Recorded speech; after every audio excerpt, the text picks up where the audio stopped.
अच्छा रुकिए, पहले मैं बताता हूँ।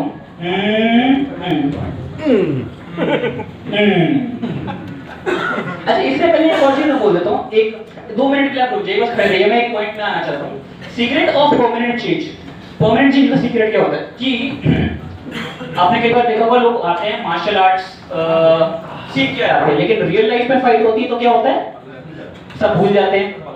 लड़के अपना ये करेंगे, लड़कियां बस अपना बाल खींचती रहेंगी, मार्शल आर्ट सारे भूल जाते हैं। क्यों? सब प्रैक्टिस नहीं करेंगे क्या, और बाद में बोलते हैं कि मार्शल आर्ट्स काम नहीं करता। कैसा सच है? मार्शल आर्ट्स काम करता है, लेकिन आपने मार्शल आर्ट्स पे काम नहीं किया। सिमिलरली आज अगर जो आपने ट्रेनिंग ली है, अगर आप उसको अप्लाई करते हो, रिपीट करते हो, तो कोई फायदा करेगा नहीं तो आप ये कहोगे कि ट्रेनिंग ही नहीं काम नहीं करती। आप उसको प्रैक्टिस कर रहे हो कि नहीं कर रहे, उसको अप्लाई कर रहे हो कि नहीं अप्लाई कर रहे हो। जितना अप्लाई करोगे उतना चीजें अचीव होगी। रिमेंबर, कॉम्पिटेंसी कैसे आती है? फ्रीक्वेंसी से। कॉम्पिटेंसी जो होती है, कॉम्पिटेंसी क्या होती है? कोई चीज करने की एबिलिटी जो होती है, जितनी बार करते हो खुद कर लेते हो। और अगर सब कुछ अप्लाई नहीं कर सकते ना, बस एक चीज अप्लाई कर दो, जिंदगी बदल जाएगी। मैं ये नहीं कह रहा कि 20 की 20 चीजें अप्लाई करो। अगर आपको ये याद है, जिसको सक्सेस याद है तो वो सक्सेस ही याद रखो, लेकिन मजाक कर रहा हूँ, जिसको एक्ट लाइक कंसल्टेंट याद है, बस वही चीज अप्लाई कर लो, बस एक ही चीज अप्लाई कर लो, उसमें भी आपकी लाइफ बदल जाएगी। क्योंकि ब्रूस ली ने कहा था, रुकिए ब्रूस ली का तो यहाँ पे कोट देखने का, ब्रूस ली ने ये कहा था कि मैं उस पर्सन से नहीं डरता जिसने 10,000 किक्स को बस एक बार प्रैक्टिस किया, मैं उस पर्सन से डरता हूँ जिसने एक किक को 10,000 बार प्रैक्टिस किया। तो ठीक है, 10-15 चीजों को याद नहीं कर सकते, कोई दिक्कत नहीं, लेकिन एक ही चीज को, या 2 या 5 जितनी भी चीज आप कर सकते हो, उन्हीं को अप्लाई कर लो, लाइफ चेंज हो जाएगी। पता होगा कि भाई रामदेव जी जो है वो क्या कहते हैं, करने से होता है, करने से होता है, करने से होता है। आप उनकी ठीक है, चलिए let's go to the point. Secret of permanent change, secret of permanent change. Okay, last segment है, थोड़ा एंजॉय करिए। कोई कहानी सुनाऊंगा आपको। तो एक ट्रैवलर होता है, ट्रैवलर ना बहुत लंबे टाइम वॉक कर रहा होता है, और बहुत लंबा टाइम वॉक कर रहा होता है, तो लास्ट डिस्टेंस से जब काम कर रहा होता है तो वो एक फार्म हाउस के पास पहुंचता है। फार्म हाउस के पास पहुंचता है कि उसको प्यास लग रही होती है। तो होता ये है कि कई जगह उसने पानी ढूंढने की कोशिश करी, उसको पानी नहीं मिला। वो फार्म हाउस में एंटर करता है कि भाई मुझे थोड़ा सा पानी मिल जाए। तो होता क्या है कि वो फार्म हाउस में जब एंटर करता है वो देखता है वहां पे कुत्ता जो है, अच्छा मैं इतनी बार ऐसे करूंगा ना, आपको कुत्ते की रोने वाली आवाज निकालनी। हिट तो नहीं होगी ना? क्या नहीं होगी? क्या नहीं होगी?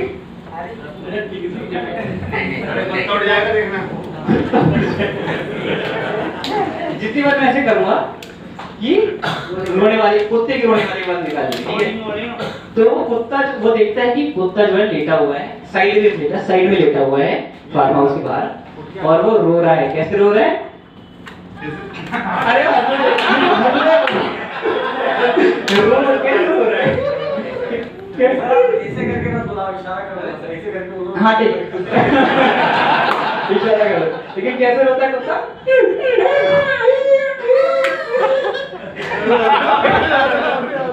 खैर इतना ज्यादा नहीं रो रहा था, लेकिन थोड़ा सा रो रहा हूँ। Okay right. तो उस कुत्ते को देखता है वो बंदा, और वो फिर भी चलो इग्नोर करता है। वो जाकर के फार्म हाउस के डोर पे नॉक करता है। तो वहां से ओनर आता है, ओनर से कहता है कि प्लीज एक ग्लास पानी मिल जाएगा। ओनर कहता है ठीक है। तो ओनर जब अंदर जाता है तो फिर भी देख रहा होता है, कुत्ते को देखता है। कुत्ता अभी भी लेटा हुआ है और क्या कर रहा है?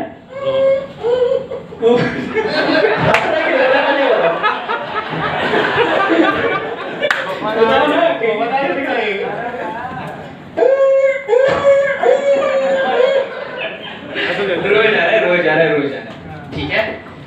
तो वो उसको बंदे को बोलता है, वैसे इससे थोड़ा सा कम रो रहा होता है, लेकिन रो रहा होता है। तो ओनर जब वापस आता है तो कहता है कि थैंक यू। ओनर से पानी लेता है, कहता है थैंक यू। बट मैं थोड़ा सा मैं बस सवाल पूछना चाहता हूँ, आपका कुत्ता जो है मैं देख रहा हूँ काफी देर से लेटा हुआ है और रो रहा है, क्यों रो रहा है? तो उसने कहा कि आपने देखा नहीं, और क्यों रो रहा है आपने? तो वो जो ओनर है वो कहता है कि आपने देखा नहीं, जो कुत्ता जो है ना, ये ना कीलों के बैग पे लेटा हुआ है, ये एक शार्प नेल्स के बैग पे लेटा हुआ है, कीलों के बैग पे लेटा हुआ है। तो फिर जो ट्रैवलर है वो पूछता है कि अगर ऐसा है तो क्या दिक्कत है, इसका कुछ अपाहिज है, कुछ मेंटल कुछ प्रॉब्लम, क्या कुछ दिक्कत है, मतलब इसको कुछ फिजिकली कुछ इशू है? तो कहता नहीं, अपाहिज नहीं है, ये सब कुछ इशू नहीं है। तो उससे वो पूछता है, ट्रैवलर इस फार्म हाउस ओनर से पूछता है कि अगर ये बात है कि कुत्ता साइड में लेटा हुआ है और रोए जा रहा है और आप बोल रहे हैं कि ये शार्प नेल पे बैठा हुआ है और इसको अपाहिज भी नहीं है, तो ये उठता क्यों नहीं है? तो ओनर ने बोला वो इसलिए नहीं उठता कि उसका दर्द केवल इतना ही है कि वो करे, लेकिन वो दर्द इतना नहीं है कि वो अपने आप को खुद उठाए। उसका दर्द केवल इतना ही है कि वो करे, लेकिन उसका दर्द इतना नहीं कि वो अपने आप को उठाए। एंड हम लोग उसी कुत्ते की तरह, this is the story of our life. हमारा दर्द इतना ही है, हमारा दर्द इतना ही है कि हम बैठ के कंप्लेन करें, वाइन करें कि ये नहीं दिया, उसने ये नहीं दिया, कंपनी ने ये नहीं दिया, क्लाइंट ने वो नहीं दिया, घर पे ये नहीं मिल रहा, वहां पे ये नहीं मिल रहा, लेकिन हमारा दर्द इतना नहीं है कि हम उस सिचुएशन को खुद चेंज करें, ये उस चेंज करने की कोशिश करें। Remember, you will only change. Similarly, अगर आज आपका जो अपनी सिचुएशन से जो दर्द है वो ज्यादा है, काफी था, तो आज तो आप सीख करके जाओगे, कुछ इंप्लीमेंट करोगे। अगर दर्द नहीं था, if you are happy in your life, हर चीज मामले में हर चीज से कंटेंट हो, तो कोई फर्क नहीं पड़ने वाला। You will only transform when the pain of not changing becomes greater than the pain of changing. ना चेंज करने का दर्द, इस करंट सिचुएशन का दर्द जब चेंज के दर्द से ज्यादा हो जाएगा, तभी आप चेंज करोगे। अगर इस सिचुएशन में आप पेन में हो, लेकिन वो कोई उतना नहीं है, पेन ऑफ चेंजिंग से ज्यादा बड़ा नहीं है, तो आप चेंज नहीं होगे। क्वेश्चन ये, how much pain are you in? How much pain are you in? If you are in pain, you will change. If you are not in pain, तो कोई बात नहीं, आपने एंजॉय किया सेशन, कोई बात नहीं, you will go back to your thing. Nothing will happen in your life. Remember, when achieving something becomes a do or die situation, almost nothing can stop you from achieving it. मेरा challenge ये है कि अपने next 12 months में इतना positive approach लाइए, जो मैंने आपको सेल्स स्किल्स सिखाया। आप बैठ सकते हैं पहले तालियां के लिए। इतना वो करिए, इतना फोकस करिए, इतना पॉजिटिव एक्सपेंशन लाइए, इतने सेल्स स्किल्स को जो मैंने आपको सिखाया उसको अप्लाई करिए, प्रोडक्टिविटी स्किल्स को जो मैंने आपको बताया, कि अगले 12 महीने लोगों को ये लगे भी नहीं कि आप हैं, उनको लगे कि भाई ये बिल्कुल डिफरेंट पर्सन बदल गया। राइट? मतलब देखो, आप करोगे, मैं फिर बताता हूँ, आप जाओगे, आप से कुछ लोग चेंज करने की कोशिश करोगे, अगले दिन लोग उसका मजाक उड़ाना शुरू कर देंगे, मोटिवेशन, ये सक्सेस, ये सब करना शुरू हो जाएगा।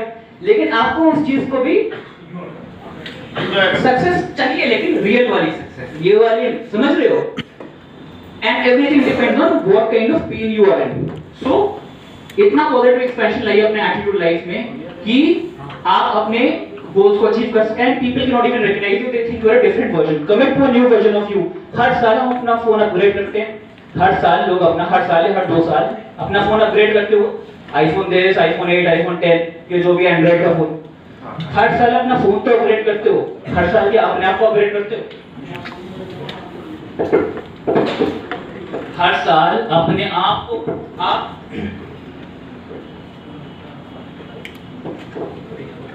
आप एक चीज को अपग्रेड करना चाहते हो, लेकिन आपका जो सबसे बड़ा एसेट है आपका दिमाग, उसको अपग्रेड करते हो। जिस तरह से आप फोन्स को अपग्रेड करते हो, उसी साल हर साल आपको अपना दिमाग भी अपग्रेड करना पड़ेगा, और दिमाग अपग्रेड होगा तो आपका काम भी अपग्रेड होता होगा। हर साल अगर आप ये कहते हैं कि हर साल मुझे अपना I want a new version of my self, तो आपके जो गोल्स आपने बनाए ना, इनकम गोल्स वगैरह जो भी अचीव करना, life goals, income goals achieve करना बहुत ही ज्यादा आसान हो जाएगा, ज्यादा मुश्किल नहीं होगा। बट ये याद रखिएगा कि जब भी आप ट्रांसफॉर्म करेंगे, you will face constant criticism. मतलब ट्रांसफॉर्म करने की कोशिश करोगे, लोग आपका मजाक उड़ाएंगे, अकेलापन भी होगा, आपको ऐसा लगेगा कि अचीवर जो होता है, सक्सेसफुल पर्सन जो होता है, उसके बहुत दोस्त होते हैं। नहीं, वो एक्चुअली थोड़ा लोनली हो जाता है, क्योंकि उसकी सोच को हर इंसान नहीं समझ सकता। उसकी सोच को केवल दूसरे सक्सेसफुल लोग समझ सकते हैं। इंसान जब सक्सेसफुल होता है, विराट कोहली जिसका भी माइंडसेट है ना, हम लोग नहीं समझ सकते उसको। जो उसी लेवल के जो लोग हैं, हाई परफॉर्मर्स हैं, वही उसके माइंडसेट को समझ सकते हैं।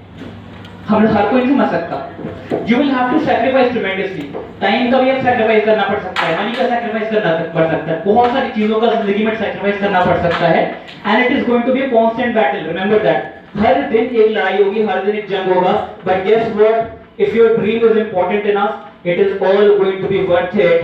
And finally I want to say कि we have no idea if we will ever be born again. लोग कहते हैं कि reincarnation होता है, but proof नहीं है। हो सकता है कि this might be the only life that we have. So let us all try and live a life worth living. Thank you so much. Thank you so much.